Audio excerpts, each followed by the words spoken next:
This is Voice for Mount Pleasant Podcast, Best of Edition, bringing you the best of 2021. More than 67,600 votes were cast. You will meet the businesses and services that were voted the best of 2021 by the readers of Mount Pleasant Magazine. Stay tuned for inspiring stories from the winners themselves.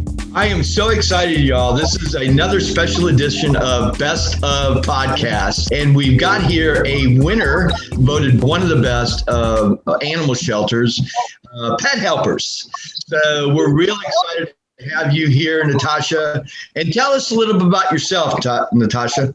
Yeah, thank you so much for having me. My name is Natassia Donohue. I am the Director of Fund Development over at Pet Helpers.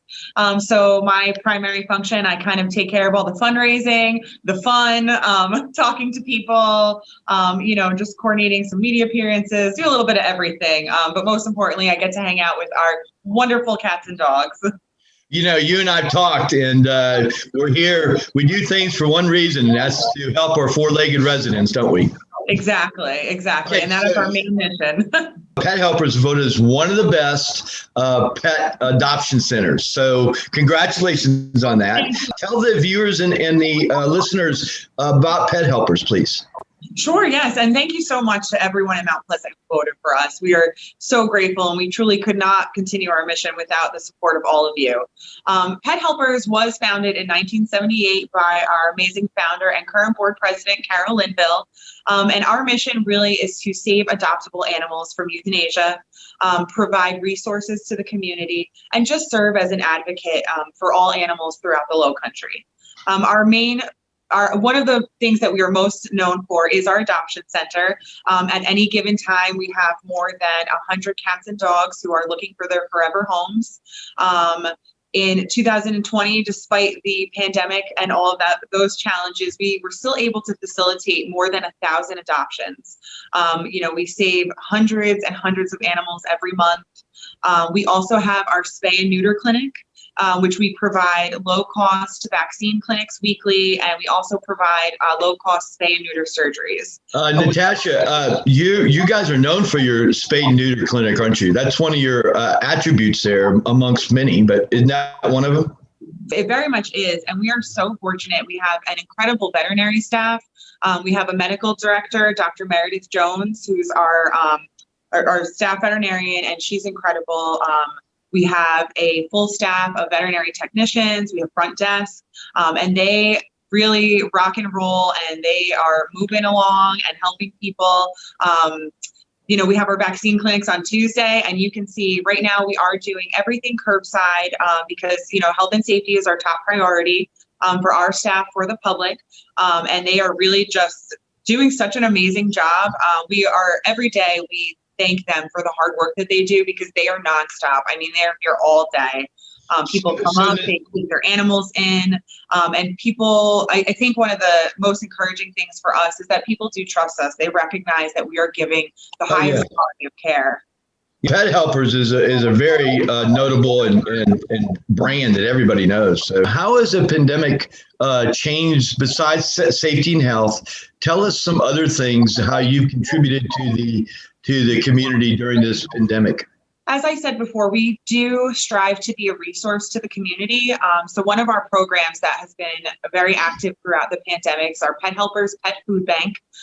We provide pet food to people who are having financial hardship. And when the pandemic first hit, we kind of made the decision, our executive director, Melissa Susko, and Judy Oswald, our shelter manager. Judy really oversees the food bank, but they kind of sat down and said, normally they would ask for some kind of documentation, that people just, they need an extra hand. But with the pandemic, they really just said, we have to help people. That's awesome. If they call and they ask for help feeding their pets, we're going to give it to them no matter what. Whether it's a week, a month, a couple of months, our main goal is to help people and their pets. And that works twofold for us, because it helps keeps pets, in their home, with their loving families. And then they don't have to make those heartbreaking decisions on whether to keep their pets or to surrender them. That's great, and it's well worth. It's a worthy cause. But I understand you guys got a surprise yesterday. Did you not? it was shipped to you, and Yes. Oh, yes. We had a wonderful surprise come. I am sitting here with our wonderful Mount Pleasant Pets magazine that we were so excited to see. Not only were we voted one of the best animal shelters, but I was just saying we have a wonderful story about our Unchained Charleston program in here. you want to tell us briefly about your program? Yes, definitely. So Unchained Charleston really strives to take care of the Low Country's most vulnerable dogs, those who are living outside on chains. Unchained Charleston, we have our shelter manager oversees it with a dedicated community outreach coordinator, and we have an incredible team of volunteers that go out in the community, and we work with dog owners to say, hey, like, we want to help you improve the quality of life for your dog. So they will build fences, enclosures, canopies. They'll work with the families to make sure that the dogs have medical care, that they have enough food, that they have enrichment. Sometimes, it makes more sense for us to actually take the dog, for the owner to surrender it. But it's a good relationship with the community because we're out there talking to them. We're meeting them where they're at, and we're saying, we understand that you're struggling. How can we help? We recently took in 3 dogs in the last month, I would say, from Unchained Charleston, who unfortunately their owners just were not able to provide the level of care that they needed. So we were able to take them, get them veterinary care.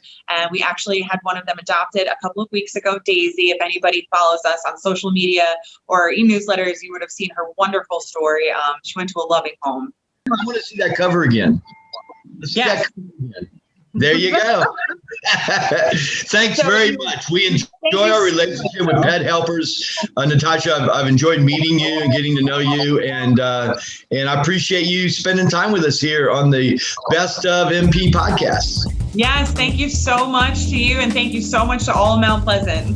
Thanks for listening to the Best of 2021 podcast, brought to you by Mount Pleasant Magazine. To access today's guests and other Best of winners, visit bestofmp.com. For more in-depth articles and Best of lists, pick up your copy of Mount Pleasant Magazine at your local Harris Teeter or Publix grocery stores, or read online at readmpm.com.